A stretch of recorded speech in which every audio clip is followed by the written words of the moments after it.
Assalamualaikum warahmatullahi taala wabarakatuh. Perkenalkan, nama saya Thaibul Anwar. Saya dari prodi PGMI semester 2 Institut Kariman Wirayuda.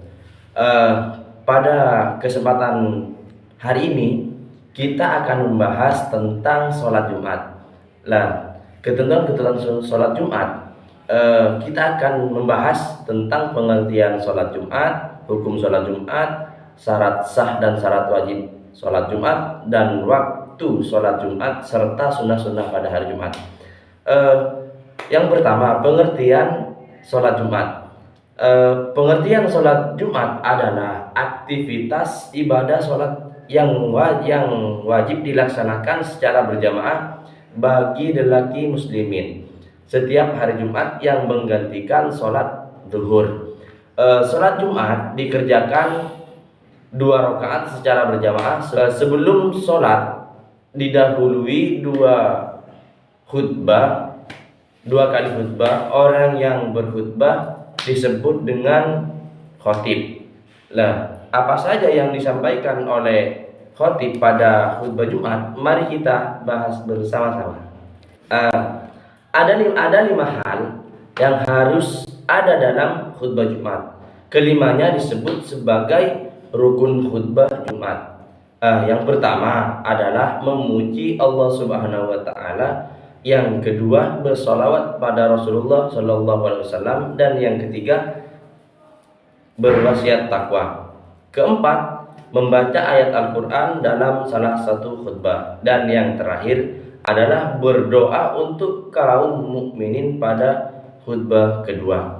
Tanpa kelima hal ini, khutbah Jumat tidaklah sah. Oleh karena itu, apabila nanti kita ditugasi untuk menjadi seorang khotib, kita harus berhati-hati, karena apabila khutbah tidak sah, maka sholat Jumatnya juga tidak sah. Dan apabila khotib sedang menyampaikan khutbahnya, sebaiknya kita mendengarkan dengan seksama serta memperhatikan apa yang disampaikan oleh khutbah tersebut. Bahasan yang kedua kali ini adalah tentang hukum sholat Jumat. Sholat Jumat merupakan perintah Allah Subhanahu wa taala. Oleh karena itu, melaksanakan sholat Jumat merupakan salah satu bentuk ketaatan kita terhadap perintah Allah Subhanahu wa taala. Adapun dalil tentang sholat Jumat, yaitu Quran surah Al-Jumu'ah ayat 9 sampai 10, yaitu mari kita baca bersama-sama.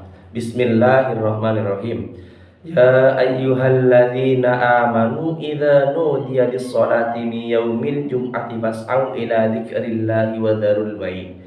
Dzalikum khairul lakum in kuntum ta'lamun. Yang artinya, hai orang-orang yang beriman, apabila diseru untuk menunaikan sholat Jumat, maka bersegeralah kamu kepada mengingat Allah dan tinggalkanlah jual beli. Yang demikian itu lebih baik bagimu jika kamu mengetahui. Pembahasan yang ketiga adalah tentang syarat wajib dan syarat sah sholat Jumat. Nah, siapa saja yang wajib melaksanakan sholat Jumat?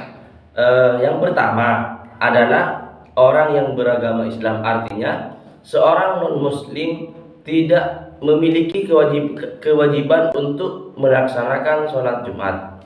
Yang kedua adalah laki-laki. Sholat Jumat hanya diwajibkan bagi kaum laki-laki, sedangkan sholat Jumat bagi perempuan hukumnya sunnah. Yang ketiga adalah baligh. Artinya seorang anak kecil belum wajib melaksanakan kewajiban syariat, termasuk di dalamnya adalah sholat Jumat. Seorang laki-laki mulai diwajibkan sholat Jumat ketika ia baligh. Dan yang keempat adalah merdeka. Sebagaimana seorang hamba sahaya yang dimiliki tidak wajib melaksanakan sholat Jumat, maka yang diwajibkan untuk sholat Jumat adalah orang yang merdeka, artinya bukan budak. Namun pada masa sekarang, khususnya di negara kita Indonesia, sudah tidak ada perbudakan. Jadi bisa dikatakan bahwa semua muslim Indonesia adalah muslim yang merdeka, artinya bisa melaksanakan sholat Jumat. Yang kelima adalah berakal sehat. Berakal sehat merupakan syarat taklif. Oleh karena itu, berakal sehat juga merupakan syarat sholat Jumat. Dan yang terakhir, bermukim di daerah tersebut. Laki-laki yang wajib melaksanakan sholat Jumat adalah laki-laki yang mukim atau menetap di daerah tersebut. Sementara itu, laki-laki yang sedang bepergian jauh, kira-kira dari Madura, dari Sumeneb ke Surabaya, itu disebut musafir, artinya tidak wajib untuk sholat Jumat. Dan yang selanjutnya adalah tentang syarat sah sholat Jumat.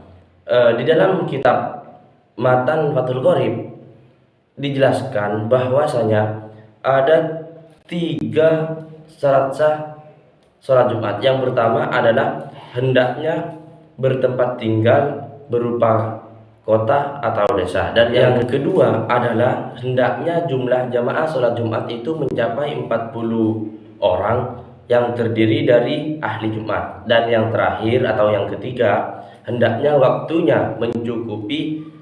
Jika waktunya habis atau syarat tidak terpenuhi, maka diganti dengan sholat zuhur. Bahasan yang keempat adalah tentang waktu sholat Jumat. Waktu sholat Jumat sama dengan waktu sholat zuhur pada hari Jumat, yaitu ketika matahari mulai tergelincir menuju arah tenggelamnya sampai ketika bayang-bayang seukuran bendanya.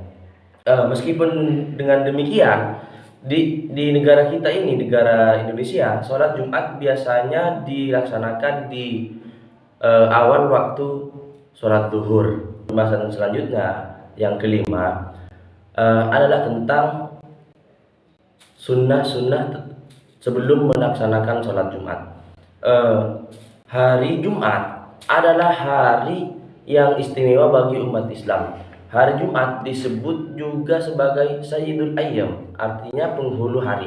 Ibadah-ibadah yang kita laksanakan pada hari Jumat juga dilipat gandakan pahalanya oleh Allah Subhanahu wa taala. Oleh karena itu, kita harus lebih bersemangat beribadah di hari Jumat.